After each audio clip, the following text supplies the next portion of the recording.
No, not at all. They've been kind of leading the band of cheaters within OPEC. And as former oil minister al-Naimi of Saudi Arabia said, we cheat. Now that's what cartel behavior is all about. Right.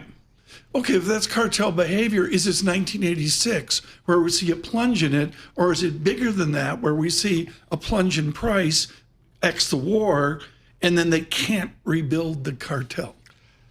That's a great question. And we're not going to know until we find out exactly how much damage has been done to the oil production facilities above the blockade. We know Kuwait is shut in. We know that the Saudi facilities have been hit, although they're able to get a lot of oil out via the pipeline. The Emirates is having issues getting to market. If they're able to restore production, this is not going to be a big event for them. And some countries abide by the cartel rules, some don't. They pay attention. I mean, one of the great things with the Saudis is the swing producers. They can actually cut production by 1 million barrels a day, and because of the price elasticity of demand for crude oil, make more money.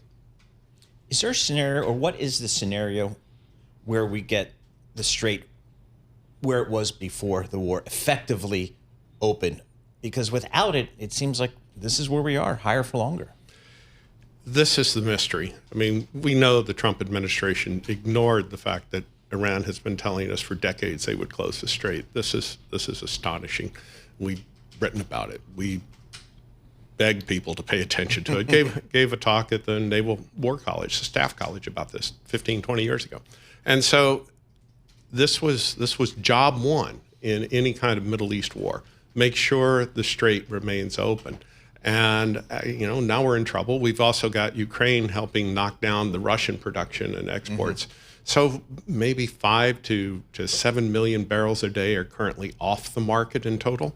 The releases from the SPRs, the 400 plus million that the International Energy Agency is releasing, of which 172 is ours, that's going to run out over the summer.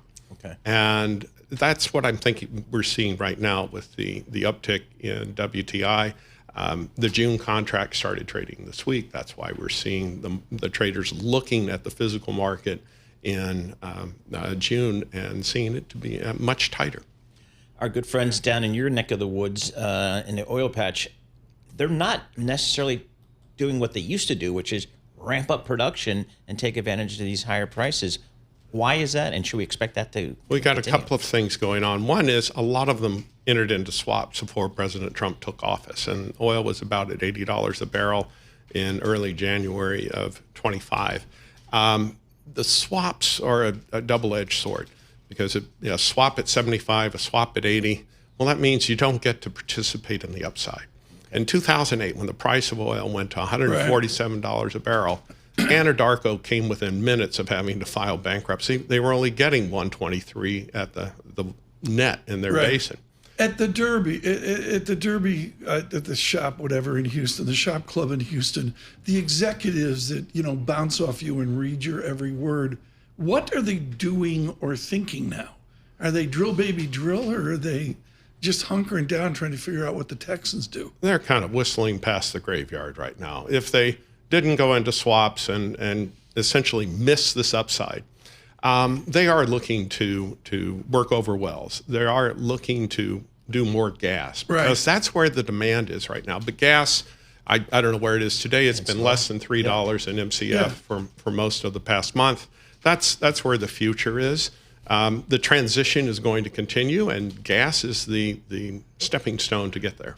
So do we care, or to what extent do we care about what OPEC is doing these days? Because we are, as you mentioned, for the first time, a net exporter. We're quasi-energy independent, I guess. What do we think about OPEC? Now, it's an open market. Obviously, the producer in Texas is selling to the global market. We're selling about 4.5 million barrels a day of the light sweet that comes out of the Permian Basin, for example. We're self-sufficient to the extent that we look at North America altogether. We get about 4 million barrels a day from our close friends and allies in Canada. That's what makes up the difference. We imported in 25 about 6.2 million barrels a day of which only 490,000 barrels a day came from. I think the Canada story's way underrated. I need to get two more things in here. It's too important. Professor, is we look at this. Texas leads in renewables. Yep. Talk to the Republican Party about how Texas is leading in renewables, but Republicans don't like renewables and climate stuff.